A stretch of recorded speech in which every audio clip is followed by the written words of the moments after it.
ایک نوجوان کے بارے میں آتا ہے کہ بڑا خوش تھا کیونکہ آج ایک بہت بڑی کمپنی میں اس کا انٹرویو تھا۔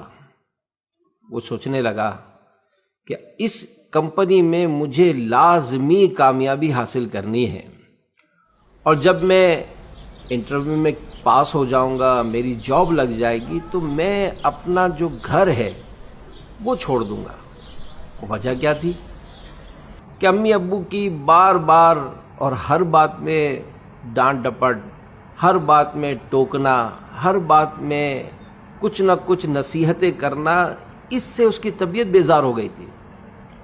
وہ سوچنے لگا کہ اس بار اس کمپنی میں اگر مجھے جاب مل گئی تو میں اپنے گھر کو چھوڑ دوں گا۔ یہ سوچتے سوچتے وہ کمپنی میں پہنچا۔ ویٹنگ ایریا میں بہت سارے نوجوان تھے، ہال بھرا ہوا تھا اور انٹرویو دوسری منزل پر ہونا تھا۔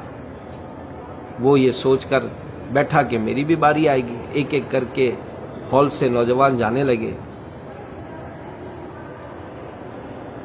کچھ دیر بعد ہال کا ایک پورشن خالی ہو گیا تو اس نے دیکھا کہ پنکھا چل رہا ہے۔ فوراً ابو یاد آ گئے کیونکہ پنکھا ایسے ہی چل رہا تھا۔ وہ اٹھا اور اس نے پنکھا بند کر دیا۔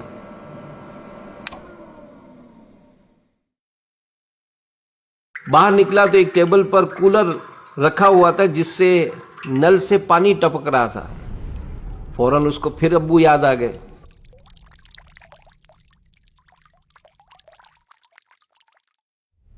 اس نے نل کو بھی ٹائٹ کیا۔ اب جناب سیڑھیوں کی طرف بڑھا تو دن کی روشنی میں لائٹ جل رہی تھی۔ حسب عادت اس نے لائٹ آف کی۔ پہلی منزل پر پہنچا تو راستے میں جگ اور گلاس رکھا ہوا تھا۔ یہ سوچ کر کہ کہیں دوسروں کو ٹھوکر لگے گی تو زخمی نہ ہو جائے، اس نے جگ گلاس اٹھا کر ٹیبل پر رکھ دیا۔ دوسری منزل پہ پہنچا تو دیکھا کہ راستے میں کرسی رکھی ہوئی ہے اور سارے لوگ بج بج کے اس سے نکل رہے۔ اس نے کرسی کو اٹھا کر میز کے قریب رکھ دیا۔